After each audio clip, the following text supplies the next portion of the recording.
You know, sometimes when people are asking me where I'm from, then I'll say North Carolina, and and people be like, "Oh, Asheville," and I laugh because I live geographically really far from Asheville. I live in a swamp that is near the coast, but not on the coast. I live in a floodplain, right? That's full of like hog farms and boats not on a trailer in people's yards and things of that nature, right? And so it is not opulent like Asheville. It is not metropolitan like places in the Triangle or Charlotte or anything like that either. And it is just a world away from those things. And I want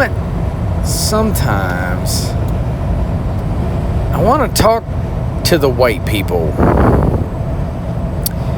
my white brothers and sisters. I wonder if you don't ever get tired of people, rich white people, patting you on the head and pretending like they understand your life because they're white. People like country music stars, people like, I guess like I could call it Larry the Cable Guy syndrome, you know, where it's just like this guy is just pretending. It's redneck exploitation, if you will. He's just doing an impression of us, and we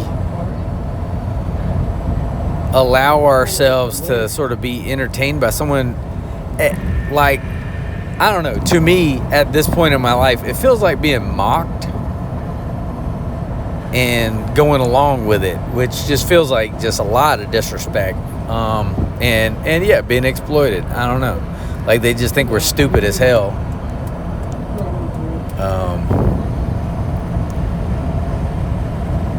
And I don't know.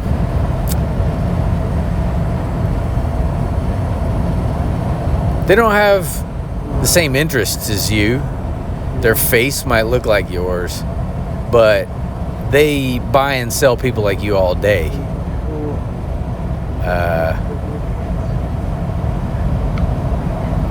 I mean, they might do worse things.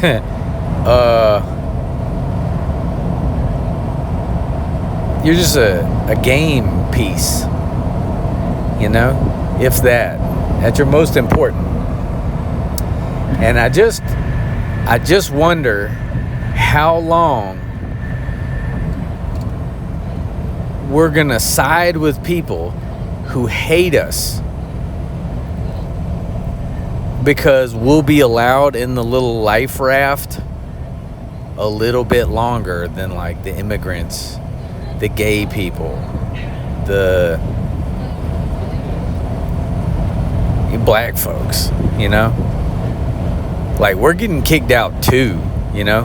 When the water rises and they all want to move and, you know, to the top of Greenland or to, you know what I mean? When there's palm trees growing in Canada or whatever, like, you're dead too, buddy.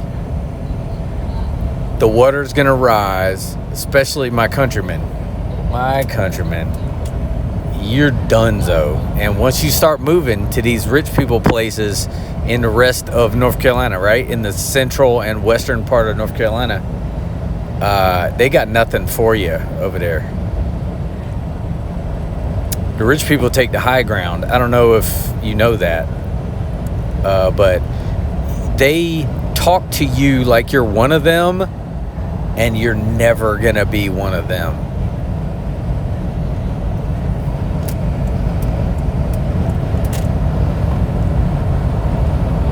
You got a number, and just because your number isn't up right now, you're just a little farther back in line. That's not a tenable situation.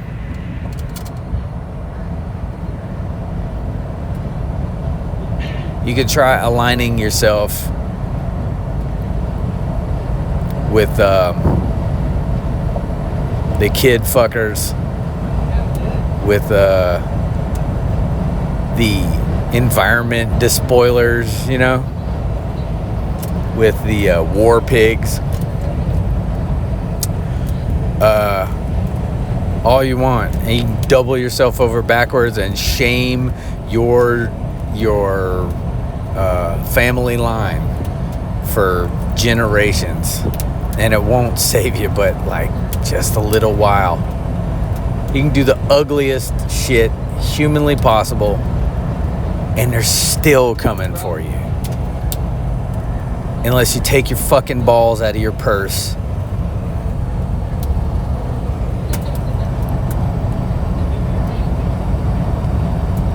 and you rejoin the human race with a little bit of fucking solidarity.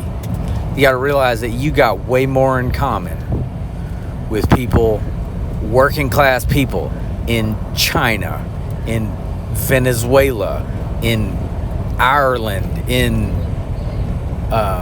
the DPRK or whatever, in the Congo. All these people, they got the same problems as you, and they got a boot on their neck the same as you.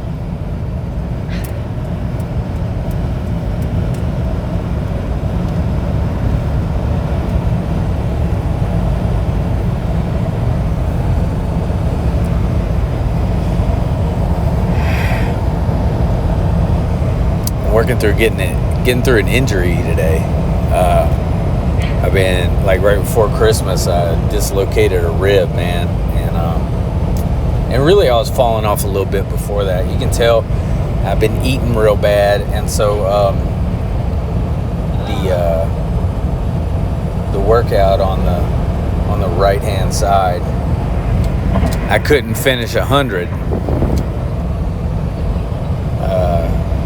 in one set. I got gassed out. And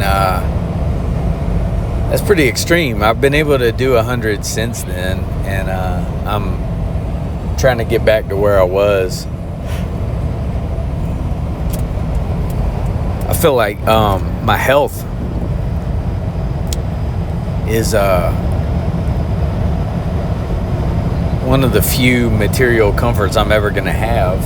And boy, I sure do love it and cherish it. I don't know.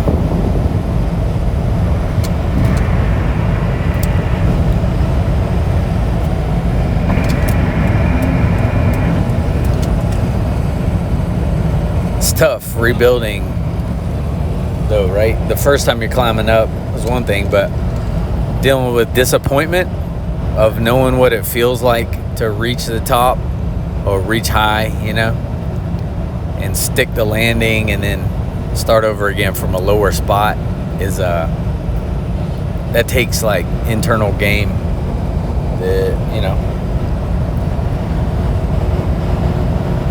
I'm digging around and finding in myself every day. I did 100 Navy SEALs in a set yesterday, and then I ran a couple miles, and today I've been driving all day. Maybe I'll try to do something, but if not, then I'll catch up tomorrow. Maybe I'll just do 100 today unbroken. I did 10 at Bojangles, stopping to pee. Anyway,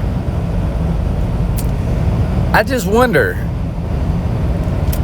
like, you gotta understand that when you're on the top of like a dominance hierarchy, like the patriarchy or something, then like it's wounding you too. Like, you can't be in communion with the people around you. you know? And being resented, hated, or feared, or, all that,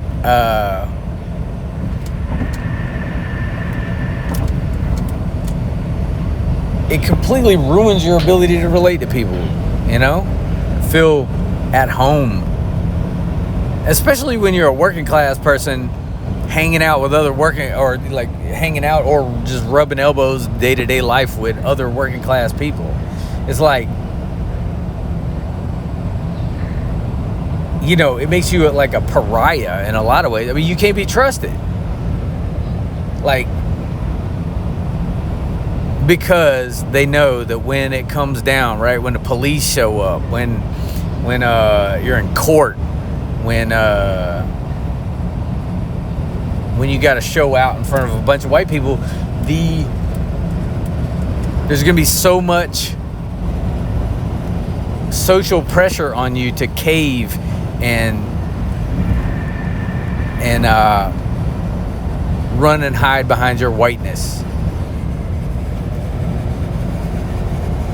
Even around your comrades, amongst people that you love or have your back, or like your actual real peers in this world. So I mean, the concept of the white race is your fucking enemy too.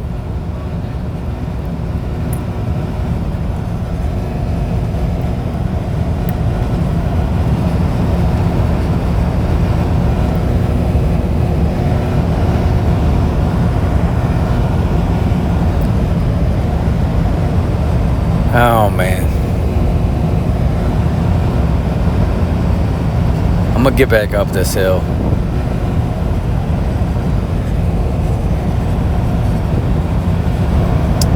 Also, like, in related news, the